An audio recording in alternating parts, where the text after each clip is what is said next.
there, welcome back to my channel. My name is Shelby and today I'm going to be doing my weekly reading wrap up from April 8th to the 14th. I read a total of 8 books, which I'm really pleased with.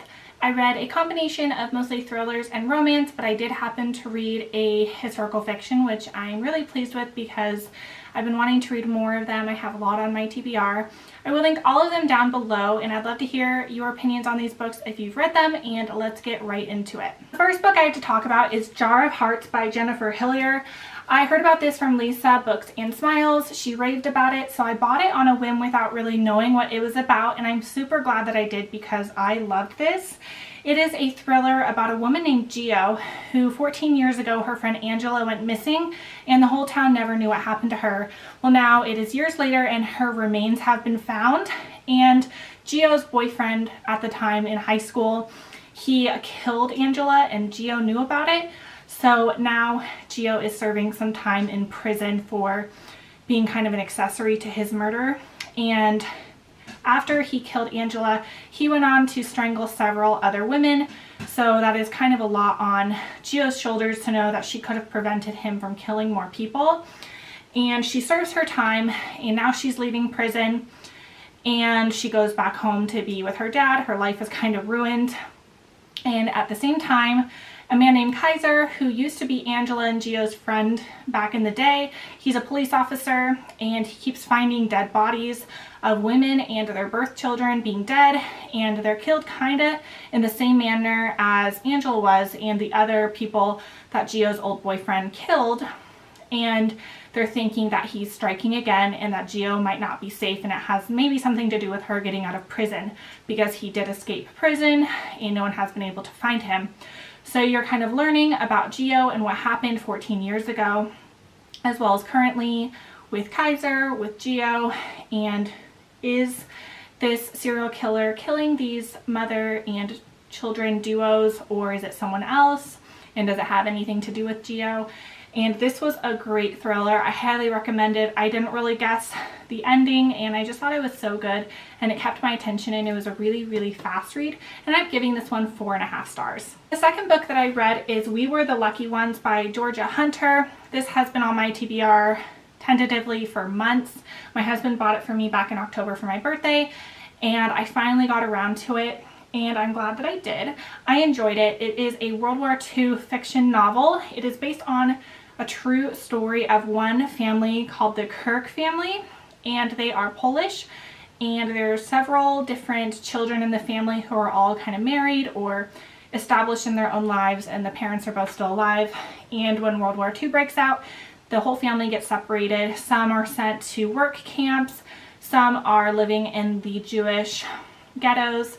One leaves and gets a visa somehow to go to Brazil, and so they're all separated, and it's about their individual stories while they're separated, the trials and tribulations they go through, and never losing hope of being able to one day be reunited after the war. And I found this one to be a little confusing because it's through so many perspectives, couples, individuals, and I got a little confused by some of the couples. They just seemed so similar, and so I had a hard time because of that. I really did think it was an impactful story, especially because it is based on a true story. I think that's amazing, but I didn't love it and connect to it as much as I wanted to, just because it wasn't there's too many characters, so too many people for me to get connected to, so I ended up giving this one 3.5 stars, but I do recommend it. I think it was a good book. It just maybe wasn't as hard-hitting and, I don't know, emotional as I wanted it to be considering the content of it, but I do still recommend it, and like I said, I gave it 3.5 stars. And the next book that I read is Our House by Louise Candlish. I think that's how you say it. And I checked this one out for my library. I was really excited to read it. It is a domestic suspense novel, and I've heard some great things about this author, and she's releasing another one this year, so I definitely want to read that one. It's about a married couple, Fiona, she goes by Fee, and her husband Bram. They have a very interesting marital agreement. They are kind of separated but live in the same house for the sake of their sons. Well, Fee comes back from a trip and discovers that her husband is not home, but other people are moving into her home. And she did not sell her home, she did not rent out her home, and they say they bought the house and that Bram sold it to them. And so she knows that her husband is involved somehow, but why and where are her children? And you learn how did they get there. So it's told through the perspective of like currently what's happening after she comes home, but you get to find out what led them there. So the two perspectives are A, Bram telling his story through a Word document. He's like confessing. And then B, it is Fee. She talks to this podcast and tells her story to a podcast made for victims, and she's a victim of property fraud. And you just see this story unfold, and it spirals out of control, and it's really good, and it has a really good twist at the end, and I thoroughly enjoyed it, and I'd love to read more by this author, and I ended up giving this one 4 stars. And the next book that I read is an ARC. I think it comes out in either May or June, and I really enjoyed it. It is called Fix Her Up by Tessa Bailey, and it's the first in the Hot and Hammered series, so I'm really excited that it is a series. It was really fun. It's about a girl named Georgia Castle. Her family owns a renovation business, and she decided not to go into the family business. She's a party clown, and she really wants to expand her business and do all types of party planning, not just, you know, like magic and being a clown. But not a lot of people take her seriously. She doesn't really dress like an adult. She's just a clown, and people don't take her seriously. Her childhood crush comes back into town. His name is Travis Ford. He ended up doing Major League Baseball, but he had a injury, and he returned back home, and he gets a job with the renovation business because Georgia's older brother, he is best friends with Travis, and he hooks him up. And basically Travis and Georgie both want to be taken more seriously. Travis, he wants to get a job as a commentator, and they want a family man, but he has always been seen as kind of a ladies' man, and that is not really good for a family channel. That would be the commentating job, and so he wants to be seen as a one-woman kind of guy. And so him and Georgie decide to start dating, fake dating, in order to have better appearance to the public. And of course it's their romance, and of course they develop feelings for each other. And this one was really cute, but also surprisingly really steamy, and I really enjoyed this one, and I recommend this one a lot. I ended up giving it 4.25 stars. The next book that I read is The Protector by Jodi Ellen Malpaz. I've read one other book by her called The Forbidden, and I loved that book. This one is about a man named Jake. He is ex-military and suffers from PTSD, and he is a bodyguard, and he gets an opportunity he cannot pass up for being the bodyguard to a woman named Camille, and she is the daughter of a really rich businessman, and apparently there was a threat on her, and so he needs to supervise her 24/7. Well, Camille, she is very independent. She's not spoiled, considering that her dad is really rich. She wants to make a name for herself, make her own business, and she does not like that her dad has hired a bodyguard to watch over her 24/7, and it's kind of a hate to love situation. They have a lot of banter back and forth, and Jake is a super alpha male and is really protective of her. And it's also romantic suspense. You want to know about Jake's past. He has a lot of secrets, but you also want to know about this threat that's on Cammy, and why does she need protection. So this one was really interesting in regard to the romantic suspense element. I liked the suspense, and I liked that there was 2 driving questions the whole plot line. But I didn't really love the romance between Cammy and Jake. That kind of fell flat for me, and the sexual tension between them just wasn't that great. So yeah, this one was more like a 3-star. I was pretty disappointed because I loved The Forbidden, but this one, not a favorite. But I do definitely still want to read more by Jodi Ellen Malpaz. She just released a book this year, and I want to read that one. But this one, I think I might pass along. After that, I read a brand new release. It is called Eleanor and Gray by Brittany C. Cherry. I read Disgrace earlier this year, and that one came out last year. And when she released a new one just like a week ago, I had to read it right away. And this is a second chance romance between 2 characters, Eleanor, who goes by Ellie, and Grayson, who goes by Gray. They meet in high school. She is more of a nerd, and he is a popular guy, and they meet at a high school party, and they instantly connect and develop this friendship. Well, Ellie is going through a really hard time in her life, and Gray finds ways to make her smile and cheers her up.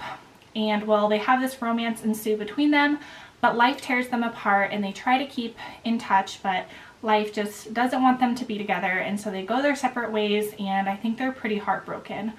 Well then, 15 years later, they are brought back into each other's lives. Ellie is a nanny and she gets a new job for this family that just had a devastating loss. There's 2 kids, 2 daughters, and a dad, and she discovers that the dad is gray.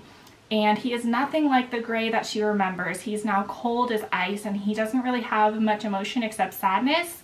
And he doesn't want anything to do with her. He hires her, but he doesn't want to be her friend. He just wants to be her employer. And it's kind of them being back together again.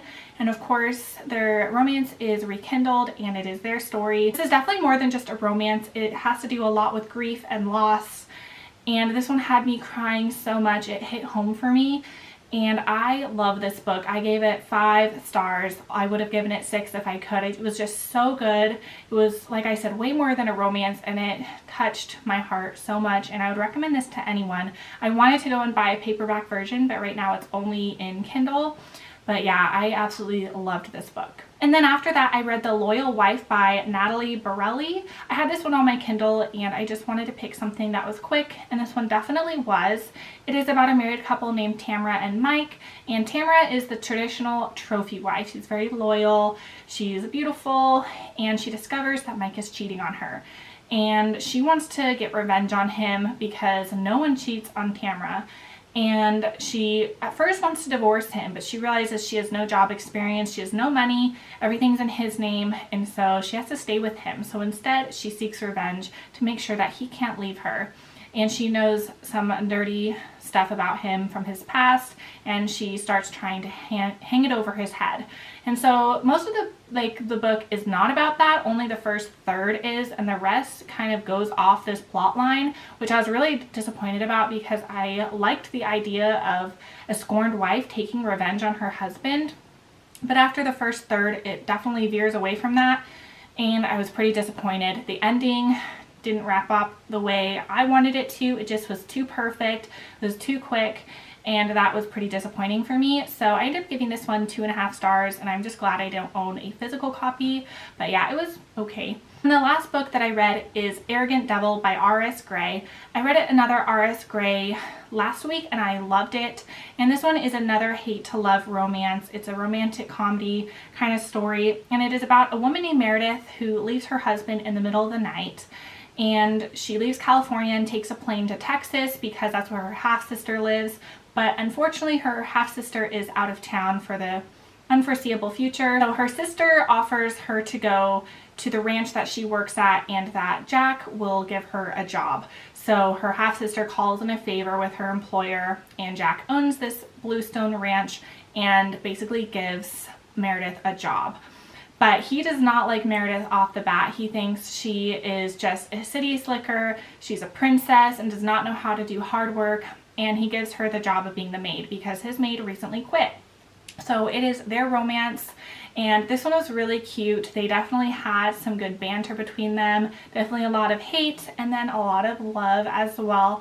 And I thought this one was really good, and I loved Meredith's personality. She was a hard worker and sassy, and Jack was super rough around the edges but also really lovable, and I highly recommend this one. I gave it 4 stars. So those are all the books that I read this week. I would love to hear what you guys have been reading and what you think about these books, and I will see you guys on my next one. Bye!